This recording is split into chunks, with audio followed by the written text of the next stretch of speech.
Well, the state is set to execute Kevin Underwood today for brutally murdering his 10-year-old neighbor back in 2006. KOCO does have a team at the state penitentiary waiting for news of Underwood's death. KOCO's Colby Terrell runs us through the case and the final appeal. Although I do not want to die, I recognize that I deserve to for what I did. Cette histoire contient des détails troublants qui peuvent être difficiles à entendre. La prudence est fortement recommandée pour les spectateurs. Imaginez une petite fille de 10 ans, aux cheveux roux cuivrés et au sourire timide et doux, frappant à la porte de son voisin pour caresser un rat. C'était une scène qui s'était répétée de nombreuses fois auparavant. Mais ce jour-là, en avril 2006, sa confiance l'a conduite dans un piège qu'aucun enfant ne devrait jamais affronter. Dans cet appartement modeste à Purcell, Oklahoma, un homme de 26 ans nommé Kevin Ray Underwood attendait. Il ne planifiait pas seulement un meurtre. Il avait une scie à métaux, des brochettes de barbecue, un conteneur en plastique et des fantasmes si sombres qu'ils ont choqué même les agents du FBI aguerris. Ce qu'il a confessé serait plus tard décrit comme l'un des crimes les plus horrifiants de l'histoire américaine. Un crime si grotesque que les officiers de police impliqués dans l'affaire ont dû suivre une thérapie par la suite. Kevin ne voulait pas seulement tuer Jamie Rose Boland, il voulait la décapiter, boire son sang, violer son cadavre et cuire sa chair, et ensuite prétendre aider à chercher son corps alors qu'il était caché dans son placard, à seulement quelques mètres de là. Aujourd'hui, nous allons retracer l'affaire inimaginable de Jamie Rose Boland. Nous examinerons non seulement ce qui s'est passé, mais aussi les signes qui ont été manqués et le système qui a permis à un prédateur de vivre juste en face d'une enfant confiante. Laissez-moi vous parler de Jamie. Jamie Rose Boland est née le 7 août 1995 à Edmond, dans l'Oklahoma. Son père, Curtis Lynn Boland, et sa mère, Jennifer Ann Fox, lui ont donné le prénom de Jamie Rose, un nom qui, un jour, serait prononcé avec douleur à travers tout le pays. Dès sa naissance, Jamie apportait une lumière avec elle. Elle avait des cheveux roux cuivrés qui brillaient comme les rayons du soleil et des yeux bleus si éclatants qu'ils rappelèrent le ciel après la pluie. Ses joues étaient constellées de taches de rousseur et son sourire pouvait attendrir même les cœurs les plus durs. Sa famille l'appelait tendrement Copper Top, mais la beauté de Jamie ne se limitait pas à son apparence. C'était une enfant douce, timide, mais profondément bienveillante. Son oncle se souviendra plus tard que Jamie ne disait jamais de mal de qui que ce soit. Même dans un monde où les enfants peuvent parfois être cruels, Jamie se distinguait par sa compassion. Elle croyait en la bonté des gens. Et cette croyance, aussi pure et innocente qu'elle fût, allait un jour causer sa perte. Jamie aimait les plaisirs simples de la vie. Elle adorait chanter et danser, inventant souvent des chorégraphies de pom-pom girl qu'elle présentait à sa famille dans le salon. Elle avait rejoint les scouts, partageait le petit déjeuner à l'école avec sa meilleure amie Brittany et chérissait chaque moment passé à faire du vélo ou à coudre avec son père. Elle aimait jouer aux dames et elle battait si souvent son père qu'il plaisantait en disant qu'il ne gagnerait plus jamais. Elle commençait à devenir elle-même, dira plus tard Curtis, et c'était vrai. À 10 ans, Jamie se tenait au seuil de ce qu'elle allait devenir, brillante, créative, pleine de rêves et aimée au-delà des mots. Ce qui rend son histoire si bouleversante, ce n'est pas seulement la manière dont elle est morte, c'est surtout la personne qu'elle était avant tout cela. Une petite fille dont la vie ne faisait que commencer. Une enfant qui faisait confiance trop facilement. Une fille qui ne voulait qu'être aimée. Mais pour comprendre pleinement l'histoire de Jamie, il faut se pencher sur la famille qui a façonné son univers et sur la fracture qui allait tout bouleverser. Jamie Rose. Boland venait d'une famille qui, comme tant d'autres, avait connu sa part d'épreuves. Lorsque Jamie n'avait que 2 ans, ses parents ont divorcé. Sa mère, Jennifer, a quitté leur maison à Edmond pour s'installer à Guthrie, dans l'Oklahoma, luttant contre une dépendance qui allait l'éloigner de la vie de sa fille pendant plusieurs années cruciales. Jamie est resté avec son père, Curtis Bolen, un homme travailleur qui portait en silence le fardeau d'élever seul une enfant. Il est devenu à la fois mère et père, protecteur et soutien. Leur vie n'était pas facile, mais Curtis a veillé à ce que Jamie ne manque jamais d'amour. Il remplissait son quotidien de joie autant qu'il le pouvait. Soirées cinéma, parties de dames, balades à vélo. Pendant longtemps, ils formaient tous les deux un petit monde à eux seuls, soudés face à l'adversité. Pendant ce temps, Jennifer menait son propre combat. La dépendance avait laissé des traces, mais en 2005, après des années de lutte, elle a pris la courageuse décision de se désintoxiquer et de reconstruire le lien avec la fille qu'elle avait tant manqué. Jamie était ravie à l'idée de retrouver sa mère. Elle faisait des projets. Elle se parlait au téléphone. Une visite prévue pour le week-end de Pâques approchait à grands pas. Cela devait être un nouveau départ. Cette même année, Curtis et Jamie ont déménagé de Dibble à Purcell, une petite ville tranquille au centre de l'Oklahoma. Leur nouveau logement se trouvait à l'étage d'un modeste immeuble résidentiel appelé Purcell Park, situé sur la North 8th Avenue. Ce déménagement représentait un nouveau chapitre pour eux deux. Jamie était enthousiaste. Nouveau foyer, nouvelle école, nouveaux amis. Elle s'est vite liée d'amitié avec une camarade de classe prénommée Brittany, qui dira plus tard que Jamie était comme une sœur. Mais ce que Curtis ne pouvait pas savoir, ce que personne ne pouvait deviner, c'est que de l'autre côté du couloir, au rez-de-chaussée du même immeuble, vivait un homme qui nourrissait en silence des fantasmes monstrueux. Un homme qui observait Jamie, qui s'était lié d'amitié avec elle, qui attendait, et le 12 avril 2006, il est passé à l'acte. Le 12 avril 2006 a commencé comme un jour ordinaire pour Jamie Rose Bolen. Elle s'est réveillée dans son appartement à l'étage à Purcell, a enfilé un t-shirt rose et est partie à l'école. Elle était particulièrement joyeuse.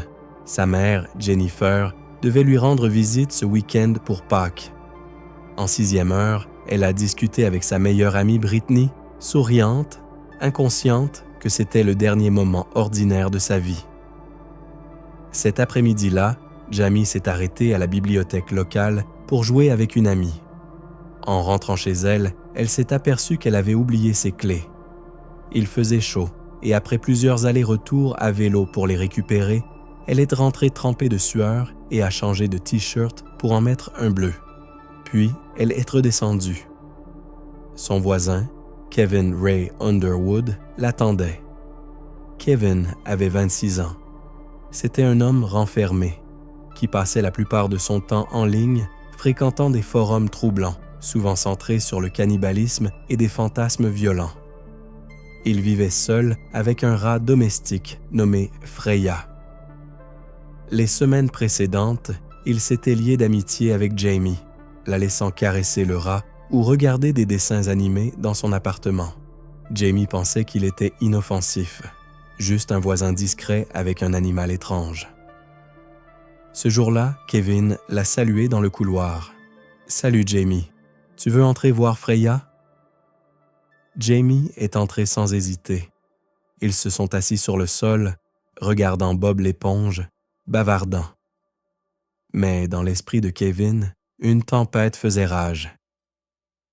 Il avait passé des mois à se préparer pour cet instant, achetant une scie, des brochettes de barbecue, du ruban adhésif et un grand bac en plastique. Il avait tout planifié, la séduction, la violence, l'après. Il a lutté intérieurement pendant 15 minutes avant de se lever et de prendre une planche à découper en bois. Il l'a levée et a hésité. L'a levée à nouveau. Puis, enfin, il a frappé Jamie à la tête. Mais contrairement à ses fantasmes, elle n'a pas perdu connaissance. Elle a crié « Je suis désolée » et a essayé de fuir. Kevin a paniqué. Il l'a frappée encore et encore. Elle a supplié « Mon Dieu, pardonne-moi. Laisse-moi partir. Je ne dirai rien à personne. Mais Kevin était déjà allé trop loin. Il a recouvert sa bouche et son nez avec ses mains, la maintenant au sol, jusqu'à ce qu'elle cesse de bouger. Lorsqu'elle a remué de nouveau, il a recommencé, 2 fois. Enfin, il a scellé sa bouche et son nez avec du ruban adhésif. Jamie Rose Boleyn, 10 ans, est morte seule et terrifiée, chez un homme qu'elle croyait pouvoir croire. Ce qui a suivi dépasse l'entendement. Kevin a traîné son corps sans vie dans la salle de bain, tentant de mettre en scène les fantasmes grotesques qu'il nourrissait depuis si longtemps. Il a essayé de drainer son sang dans la baignoire, a mutilé son cou avec une dague décorative et a tenté de commettre des actes qu'aucun enfant, ni aucun être humain, ne devrait subir, ni dans la vie, ni dans la mort. Lorsque Curtis Boleyn est rentré chez lui et a découvert que Jamie avait disparu, Kevin a fait semblant de participer aux recherches. Il a parlé avec les voisins. Il a exprimé de l'inquiétude. Pendant tout ce temps, le corps de Jamie reposait caché dans une boîte en plastique dans le placard de sa chambre, aux côtés de son vélo démonté et de ses vêtements ensanglantés. Mais Kevin avait commis une erreur. Et dès le lendemain, le FBI allait la repérer. Ce qui allait suivre révélerait l'ampleur de l'horreur que Jamie avait subie et la noirceur absolue de l'homme qui lui avait ôté la vie. Au lever du soleil, le 13 avril 2006, Jamie était toujours porté disparu. Son père, Curtis, ainsi que tout le quartier, la recherchaient désespérément. La police s'était jointe aux efforts. Une alerte Amber fut déclenchée dans la soirée, mais personne n'aurait pu imaginer qu'elle se trouvait si près, à seulement quelques mètres, enfermée dans un bac en plastique dans le placard de Kevin Underwood. Kevin tentait de garder son masque. Il approchait Curtis pendant les recherches, lui offrant de fausses paroles de réconfort.